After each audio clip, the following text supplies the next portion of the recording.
போகிற போக்கில் இந்த சூ அப்படின்னு விரட்டிட்டு போ அப்படின்னு சொல்லுவாங்க இல்லையா, இந்த மாதிரி தாங்க நம்ம ரோகிணியும் விட்டு விட்டு அடித்து துரத்துறாங்க. இப்போ அதாவது அந்த பணக்காரன் இல்லை அப்படின்னு தெரிஞ்சப்போ கூட அடி தூள் துவம்சம் பண்ணாங்க.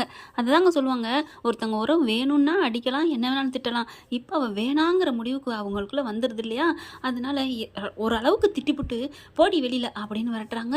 மனோஜும் தாலியும் வேணான்னு சொல்லிடுறாரு. அவள் தாலியை எடுத்துட்டு விடுறா அப்படிங்கிறாங்க விஜயா. மனோஜ் என்னை தாங்க கொஞ்சம் சுருக்குன்னு பேசியிருக்காரு. அது யாராக இருந்தாலுமே அது தோணத்தான் செய்யும். காலப்போக்கில் வேணால் மனசு மாறி நமக்காக வாழ்ந்திருக்கா அப்படின்னு தோணலாம். ஆனால் சுட சுட வந்து கோபம் வரத்தானே செய்யும். அதனால் வெளியில் விரட்டுறாங்க. போகிற போக்கில் மீனா ரொம்ப தேங்க்ஸ் மீனா, எல்லாத்தையும் போட்டு கொடுத்துட்டில்ல அப்படின்னு போட்டு கொடுத்துட்டு போகிறாங்க. அப்போ மொத்தம் ஒட்டுமொத்த குடும்பமும் ரோஹிணி மேலேருந்து அப்படியே யூட்டர்ன் போட்டு மீனா மேலே திரும்புதுங்க. உண்மையிலே எனக்கு அந்த கட்டம் போச்சுடா அப்படின்னு சிரிப்பு தான் வந்துச்சு. மீனாவை பார்க்குறாங்க. அப்படியே மீனா உனக்கு தெரியுமா சொல்லுடி அப்படின்னு விஜயாவும் கேட்க அப்படிங்குது. அப்படியே வடிவேல் ஒரு படத்தில் ஆமாம் அப்படிங்கிற மாதிரி அப்படியே ஒன்றும் பண்ண முடியல. ஏன் மறைச்ச, எதுக்கு மறைச்ச நீ எல்லான்னு கேட்குறாங்க. நான் என்ன பண்ணுவேன் அப்படின்னு எல்லா கதையும் ஒட்டு மொத்தத்தையும் சொல்லுது. ஆனாலும் நீ மறைச்சிட்டடி அப்படின்னு விஜய் என்ன பண்ணுறாங்க, செம்மையாக கொடுத்து கலட்டுறாங்க. அதுக்கு எப்படா மீனா மேலே தொட்டுதுங்களா அப்படின்னு நினச்சிக்கிட்டு இருக்குதா, அதனால திட்டுறாங்க. ஸ்ருதியுமே ஏன் மீனா மறைச்சிங்க, அதாவது அந்த வீட்டில் ஸ்ருதி மட்டும்தாங்க உரிமையோடு கேட்குறது, மற்றதுங்களாம் கோவத்தோடு கேட்குது. ஏன் இந்த முத்து புருஷன் அவனே வீணா பண்ண ஒரு நேரத்தில் குணம் கட்டதுன்னு சொல்லுவாங்க இல்லையா, அந்த மாதிரி தான் நல்ல மனசுக்காரன் தான் முத்து இல்லைங்களா. ஆனாலும் அந்த ஒரு நேரம் கோவம் சுருக்குன்னு வந்தோடனே பயங்கரமாக கத்துறாரு. ஆனால் ஸ்ருதி மட்டும் ஏமினா நீங்கள் ஏன் இப்படி பண்ணீங்க அப்படிங்கிறாங்க. நான் என்ன பண்ணணும் சொல்லுமா, நான் என்ன பண்ண முடியும், அவங்க அழுகுறாங்க. அந்த பய கிருஷி என் உயிரை காப்பாற்றிருக்கான், அவன் வாழ்க்கை போயிடக்கூடாதுன்னு அழுகையில் 3 உசுறு என் கையில் நிற்கிது என் கண்ணு முன்னாடி, அப்படியே குளத்தால் விழுந்துருவான்னு சொல்கிறாங்க. நான் என்ன பண்ணுறது, நான் வந்து இறக்கப்பட்ட கோணம் அப்படின்னு அழுகுறாங்க. முடியாது, இனிமேல் இந்த வீட்டில் இருக்கக்கூடாது, அவளுக்கு என்னைக்கு நீ துணைக்கு போனியோ அப்போவே நீ இந்த வீட்டில் இருக்கக்கூடாது அப்படிங்கிறாங்க விஜயா.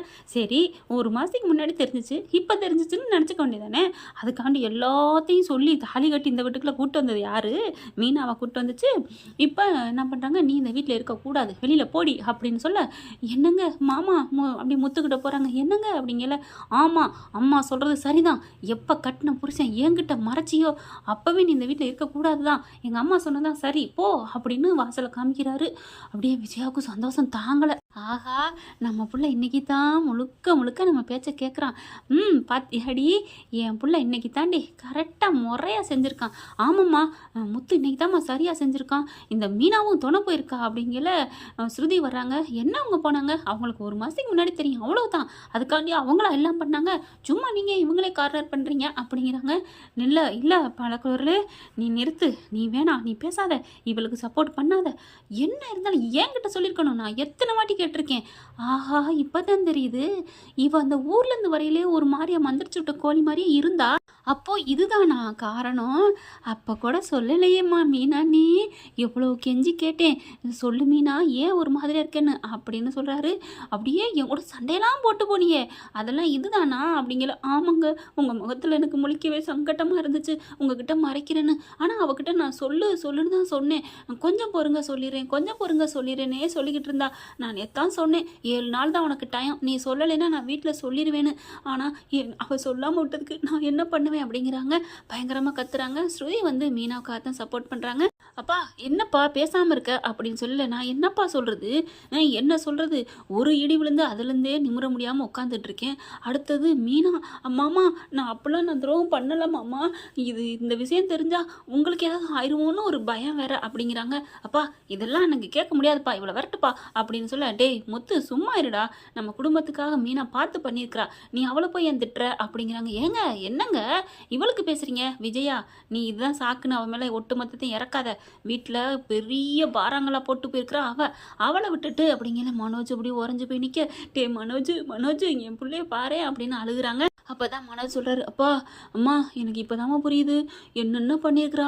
அம்மா நான் வந்து அந்த பயலை டாடின்னு ஏற்றுக்கிட்டது, அவனுக்கு எல்லா வேலையும் பார்த்து ஸ்கூலுக்கெலாம் போனது, அவள் கல்யாணின்னு பேய் மாதிரி வந்து என்னை பயமுத்திட்டே இருந்தாப்பா. என்னடா சொல்கிற, ஆமாப்பா என்னென்ன பண்ணா தெரியுமா, தினைக்கு ரூமுக்குள்ளே வச்சு, அடி பாவி இவ்வளோ ஃப்ராடாக பண்ணியிருக்கிறா, உங்கள் உயிரை நான் எடுத்துருவேன்னு சொன்னாமா, அதனால தாம்மா உங்களுக்காகத்தாம்மா நான் அந்த பயக்கிட்ட பேசினேன், அடி ஏன்டா என்கிட்ட சொல்லலை, நான் பேய் பயத்தில் தாம்மா நான் சொல்லலை ஆத்தி என்னென்ன பண்ணியிருக்கிறா. அப்புறம் 30 லட்சம் கிடைச்சோன்னே அப்பாட்ட கொடுக்கணும் தாம்மா நான் சொன்னேன். அதை கூட நம்மளே வச்சுக்கோன்னு சொல்லிட்டு அவள் என்கிட்ட எவ்வளோ பணம் வாங்கியிருக்கா தெரியுமா? என்னது பணம் வாங்கியிருக்காளா? ஆமாம்மா. ஏன்டா அப்படிலாம் சொல்லலை?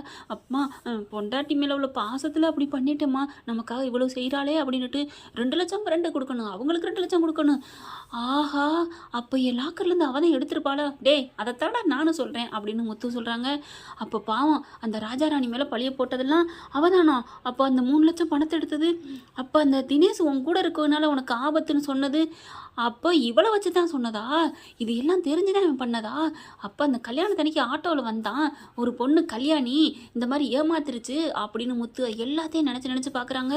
அட பாவிங்களா அப்படின்னு சொல்லிட்டு, அப்போது இந்த வீட்டில் நடந்த எல்லா குளறுபடிகளும் அவதானா அப்படின்னு சொல்லிட்டு அந்த வீடியோ என்கிட்ட கண்ணில் காமிச்சு சத்யா தம்பி திருடினான்னு சொல்லி அவங்க வீட்டுக்கு போய் நான் எல்லாத்தையும் பண்ண வச்சிருக்கிறா அப்படின்னு விஜயா சொல்ல, ஏமீனா இது கூட உனக்கு நினப்பு இல்லை? உன் தம்பியை எவ்வளோ அசிங்கப்படுத்தி அவள் பரிச்சை எழுத விடாமல் பண்ணி ஜெயிலுக்கு அனுப்பியிருக்கா, அனுப்ப பார்த்துருக்கா, ஒரு நூலிலையில் நான் காப்பாற்றிருக்கேன், இதுவும் உனக்கு தெரியலையா அப்படிங்கிற உறைஞ்சு போய் நிற்கிறாங்க மீனா. அதை விடு அப்படியே ஸ்ருதி சொல்கிறாங்க. இன்னொன்றுங்க, உங்கள் தங்கச்சி மேலே எவ்வளோ பழி போட்டிருக்கா, அதையும் மறந்துட்டீங்களா? ஆமாம் இல்லை, இந்நேரம் அவள் வேலை போய் எப்படி ஆயிருந்திருக்கும் அப்படின்னு ஒன்றா சொல்கிறாங்க. அப்புறம் இன்னொன்று முத்து மறந்துட்டீங்களா? உங்கள்கிட்ட கார் சாவி எப்படி போச்சுன்னு சொன்னீங்களே, அப்போ அது கூட இதுவாக தான் இருக்கும். ஆமாம் அப்படின்னு சொல்லிட்டு இருக்காங்க. அப்படியே ஒன்றா சொல்கிறாங்க. அப்போ என் உயிர் போயிருந்தாலும் போனது தான், அது கூட உனக்கு பெருசாக தெரியல மீனா. இவ்வளோ பண்ணியிருக்கிறா, என்னென்ன தாய்மாமன் கூட்டு வந்து எம்புட்டு குளறுபடி, எதுக்கெடுத்தாலும் நம்மளை போட்டு கொடுத்துக்கிட்டே இருந்தாலே எல்லாத்தையும் மறந்துட்டியா அப்படிங்கிறாங்க. அப்படியே உறைஞ்சு போய் நிற்கிறாங்க மீனா. உன்னை என்ன மீனா சொல்கிறது, நீ எப்படி அப்படின்னு சொல்லிட்டு, இல்லை இவ இனிமேல் இங்கே இருக்கக்கூடாதுடா அப்படின்னு விஜய் என்ன பண்ணுறாங்க, கழுத்தை பிடிச்சி அப்படியே தள்ளுறாங்க. நீ இனிமேல் இருக்கக்கூடாது அப்படின்னு முத்துவுமே ஒரு மாதிரி அப்படியே நிற்கிறாரு கல்லாக்கிக்கிட்டு. அண்ணாமலை எவ்வளோ சொன்னாலும் விஜயா கேட்கல. மனோஜ் அப்படியே ஒரு மாதிரியாக உறைஞ்சு போய் உட்காந்துருக்காங்க. இங்கே மீனாவை வாசலில் தள்ள கரெக்டாக அவங்க அம்மா வர்றாங்க. அம்மா அப்படியே தாங்கி பிடிக்கிறாங்க மீனாவோட அம்மா சந்திரா. என்னம்மாச்சு என்ன அப்படின்னு சொல்லிட்டு இருக்கேன், ஃபோன் அடித்தேன் நீ எடுக்கவே இல்லை, என்னாச்சு ஏதாச்சும் தெரியலன்னு பறந்தடிச்சு ஓடி வந்தேன் அப்படிங்கிறாங்க. ஏன்னா நீ ஒரு ரிங்குமே அடிப்ப, அப்படியே இல்லைன்னா அடுத்த கொஞ்சம் நேரத்தில் திருப்பி அடிப்பேன்னு வந்தா என்ன ஆச்சு அண்ணே என்னண்ணே அப்படிங்கல. உன் மக எவ்வளோ பெரிய பொய்யை மறைச்சிருக்கிறா அப்படிங்கல. என்ன என் மக பொய்யை மறைச்சா? அவளுக்கு பொய்யெல்லாம் மறைக்க தெரியாது, பொய் பேச தெரியாது. பொய் பேச தெரியாது அப்படிங்கல. ஆண்டி நீங்கள் சும்மா இருங்க அப்படின்னு, வாங்கம்மா அப்படின்னு சொல்லி கூப்பிட்றாங்க. இது நிறுத்து, என்ன ஸ்ருதி இங்கே பாருங்கள், பொய் பேசின உன் மகன் இந்த வீட்டில் இருக்கக்கூடாது, கூட்டிகிட்டு போங்க அப்படின்னு சொல்ல, மாப்பிள்ளை என்ன மாப்பிள்ளை, அத்தை என்னை மன்னிச்சிருங்க அத்தை, உங்கள் மகன் எவ்வளோ பெரிய பொய்யை மறைச்சிருக்கா தெரியுமா அப்படிங்கிறாங்க. என்ன அவள் பொய் சொன்னா, என்ன பேசுனா சொல்லுங்களேன், என் பிள்ளைக்கு அடுத்தவங்களுக்கு தீங்கு நினைக்காதவ, எல்லாரும் நல்லா இருக்கணும்னு நினைக்கிறவ, அப்படி என்ன அவள் பொய் சொன்னா அப்படின்னு சந்திரா சொல்ல, ஸ்ருதி வராங்க. ஆமாம்மா, அடுத்தவங்களுக்கு தீங்கு நினைக்காம இருக்கிறனால தான் இப்போ மாட்டிக்கிட்டு முழிக்கிறாங்க. என்னம்மா அப்படின்னு கேட்குறாங்க. நடந்ததை சொல்கிறாங்க. ஐயோ ஐயோ ஐயோ, அவள் இவ்வளோ பெரிய பழி பண்ணிட்டு போயிருக்காளா? ஐயோ, அவள் பண்ணதுக்கு ஏன் பிள்ளையும் கோர்த்து விட்டு போயிருக்காளே, ஏன்டி இப்படி பண்ண, எதுக்கடி இப்படி பண்ண? உன் மாமனார்ட்ட சொல்லியிருக்கணும்ல, அவர் உனக்கு தெய்வம் மாதிரி தானே?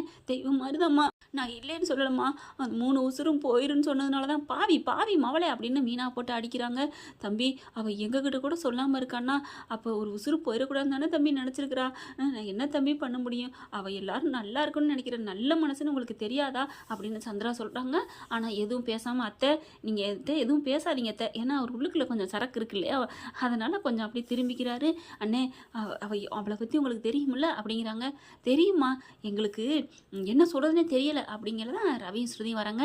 இங்கே பாருங்கள் முத்து, இங்கே பாருங்கள் மாமா, எல்லாருக்கும் நான் ஒன்று சொல்லிக்கிறேன், பிரச்சனை பண்ணிட்டு போயிருக்கிறது வீட்டில் நம்ம எல்லாரையும் நிம்மதியெல்லாம் பண்ணிட்டு போயிருக்கிறது ரோஹிணி, அதை விட்டுட்டு இந்த பிரச்சனைக்கே வர்றீங்க, இது அப்புறம் பார்த்துக்கலாம். அந்த பிரச்சனையிலேருந்து எப்படி வர்றது என்ன பண்ணுறதுன்னு ரியலைஸ் பண்ணாமல் மீனா பிடிச்சி ஏன் பேசிகிட்டு இருக்கீங்க, இதை விடுங்க, இது மீனாவுக்கு தெரியலன்னு விட்டுருங்க, இப்போ அவங்க இப்படி பண்ணிட்டு போயிருக்காங்க, என்ன பண்ணலாம் அதை பாருங்க அங்கிள் அப்படிங்கிறாங்க. அண்ணாமலை சொல்கிறாரு. ஆமாடா முத்து, இப்போ மனோஜ் வாழ்க்கை என்ன அதை பார்க்கணும் அப்படிங்கிறாங்க. அப்பா அவள் எனக்கு வேணாம்ப்பா, வேணவே வேணாம், டைவர்ஸ் அனுப்புங்கப்பா. டேய் டைவர்ஸ் அனுப்புறது எந்த பேருக்கிட்ட அனுப்புவ, கல்யாணிங்கிற பேருக்கா ரோஹிணிங்கிற பேருக்கா? ஏண்டா அவளோட ஆதார் பார்த்துருக்கியாடா நீ அப்படின்னு கேட்க, ஆதாரா நான் பார்த்ததில் கொடுக்கவே மாட்டா, அங்கே இருக்குது இங்கே இருக்குன்னு சொல்லுவா. அப்பா அப்போ அந்த அந்த அவள் வர வித்யாவுமா ஃப்ராடு, எம்பூட்டு ஃப்ராடுக்கு துணை இருந்திருக்கிறா. அம்மா அம்மா அப்படின்னு நகை வாங்கி அது கொடுத்தது என்ன, அதுவும் அந்த சிட்டிக்கிட்ட பணம் வாங்கி அந்த பணம் வாங்குறதுக்கு என்னென்ன அப்படிங்கையில் அப்போ ஸ்ருதி கால் பண்ணுறாங்க. ஸ்ருதிக்கு அவங்க அம்மா கால் பண்ணி பேசுகிறாங்க. ஸ்ருதி என்ன பண்ணுது, அம்மா அப்புறம் பேசுகிறேம்மா, வீட்டில் பெரிய பிரச்சனையாக இருக்குது அப்படிங்கிற. என்னடி பிரச்சனை அப்படிங்கிறாங்க. அதெல்லாம் ஒன்றும் இல்லை அப்படிங்கல. எங்கடி அந்த ரோகிணி ஃபோன் அடித்தா எடுக்க மாட்டேங்கிறா, அவளுக்கேம்மா நீங்கள் அடிக்கிறிய அப்படின்னு கேட்க, அப்போதைக்கு ஸ்பீக்கரில் போடுறாங்களா. உடனே அவங்க அம்மா வந்துட்டு, இல்லடி அவள் கொஞ்ச நாளைக்கு முன்னாடி 2 லட்ச ரூபா பணம் வேணும்னு காலில் விழுந்து கெஞ்சி அழுதாடி, அதனால கொடுத்தேன், திருப்பி தர மாட்டேங்கிறா. போச்சா அங்கே வேற 2 லட்சமா அப்படின்னு சொல்லிட்டு, சரிம்மா நான் அப்புறம் பேசுகிறேன்னு வச்சுட்டு மறுபடியும் எல்லாரும் அப்படி பேசுகிறாங்க கலந்து. அங்கே வேற 2 லட்சம். அப்பா எத்தனை இடத்துல தான் பணம் வாங்குவா அப்படிங்கல. பார்வதி ஆண்டியை பார்த்தேன், அவங்ககிட்டையும் போய் 5 லட்சம் கேட்டிருக்கா அப்படின்னு சொல்லிட்டு அப்படி எல்லாத்தையும் சொல்ல ஐயோ தலையை பிச்சுக்கிறதே. எனக்கு அவள் வேணவே வேணாம், நான் உறுதியாக சொல்கிறேன், அவள் வேணவே வேணாம் அப்படின்னு மனோஜ் உறுதியாக நிற்கிறாங்க. இவங்க என்னதான் தில்லாலங்கடி அவங்க வேண்டாம் அப்படின்னு சொன்னாலும் அவள் கேடி கில்லாடி என்ன பண்ணுவாங்க, பார்லரம்மா முழுசா மாறி இருக்கு சந்திரமுகி அப்பார் அப்படிங்கிற மாதிரி.